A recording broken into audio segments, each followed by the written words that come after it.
It can be easy, after repeating the same mistake for what feels like the 5th or 50th time, to feel secretly ashamed that we are not changing more than we are. Why did I end up here again? Why did I say yes when I meant no? Trust what I should have questioned, pull away from the person I wanted to keep, or chase the thing I already knew would empty me. Why, after all the reflection, all the promises, all the private resolutions made in tired bedrooms and long walks, do we still find ourselves stepping into the same old trap with such humiliating familiarity? In such moods, it can feel as though we are uniquely foolish, as though the mistake remains in our lives because we are careless, weak, or insufficiently sincere in our wish to change. We may begin to suspect that insight has not helped us very much at all, that perhaps we know ourselves only in the decorative sense, while the deeper machinery carries on exactly as before. But perhaps the problem is not that we are stupid. Perhaps the problem is that we have misunderstood what a repeated mistake really is. We tend to imagine a mistake as a failure of intelligence. Jung would ask us to consider a darker possibility, that a repeated mistake is often not something we do not understand, but something in us that still wants what the mistake provides. This can sound insulting at first. Surely we do not want the heartbreak, the embarrassment, the exhaustion. Surely we do not desire the loneliness that follows, or the guilt, or the self-contempt. And yet Jung would insist that if a pattern repeats with enough force, there is usually some hidden part of us that remains invested in its return. We are often encouraged to think of change as a matter of better decisions, as though, armed with sufficient self-awareness, we can simply choose a new road the next time we approach the old one.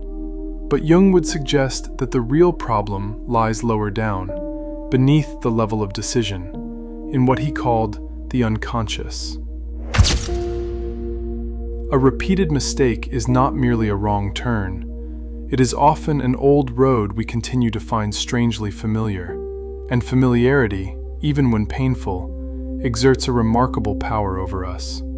It may help to imagine the psyche not as a clear-thinking judge, but as an old house with hidden corridors. We live mainly in the lit rooms upstairs, where our stated values reside. Here we declare that we want honesty, peace, commitment, dignity, calm. But below us, in the basement, older loyalties continue their work.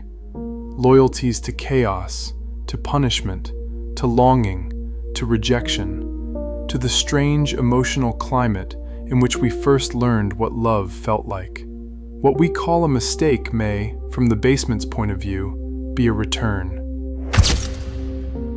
This is why certain people keep choosing partners who cannot love them properly, why they keep saying yes to demands that exhaust them, why they sabotage work that might have dignified them, why they return to moods and habits that leave them smaller than they intended to be. Intellectually, they may know better, but something older in them remains more loyal to what is familiar than to what is good. We might think, for example, of the person who repeatedly falls for someone unavailable. Consciously, they insist they want closeness. Unconsciously, closeness may feel suspicious, while yearning feels like home. Or the person who is forever overlooked at work, and yet never speaks of their ambitions plainly. They say they want to be seen, but somewhere inside, invisibility still feels safer than exposure.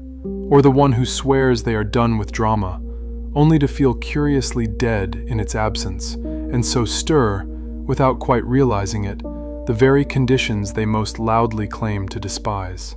These are not merely errors of judgment, they are expressions of a hidden allegiance.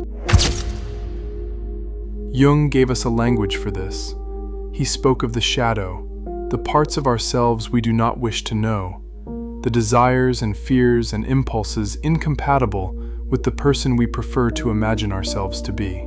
The shadow does not disappear because we disapprove of it, nor does it vanish because we can describe it elegantly in therapy or to a close friend over coffee.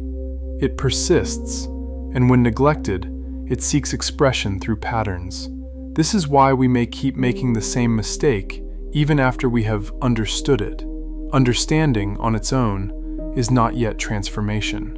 One can know perfectly well that one is drawn to the wrong sort of person, or that one collapses under guilt, or that one turns cold when intimacy becomes real, and still carry on exactly as before. The insight remains upstairs.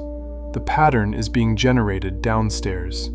Modern culture has made us articulate about our wounds, but not always much less governed by them. We can name our attachment style, describe our childhood, identify our triggers, speak at length about boundaries, and still repeat the same old arrangement with only a more sophisticated vocabulary. We have become, in some cases, more fluent in the language of pain than in the practice of change. A repeated mistake, then, is not always proof that we have learned nothing. It may be proof that some hidden part of us has not yet consented to the lesson. The deeper turn, and it is not a comfortable one. Sometimes the ego itself becomes invested in repetition. The familiar mistake allows us to remain the same person, the abandoned one, the overgiver, the misunderstood one, the unlucky one, the one who almost had happiness but was denied it. To leave the pattern behind would mean losing not only the suffering, but the identity we have quietly built around it. In this sense, a mistake may survive not because it deceives us, but because it protects us from a more frightening freedom.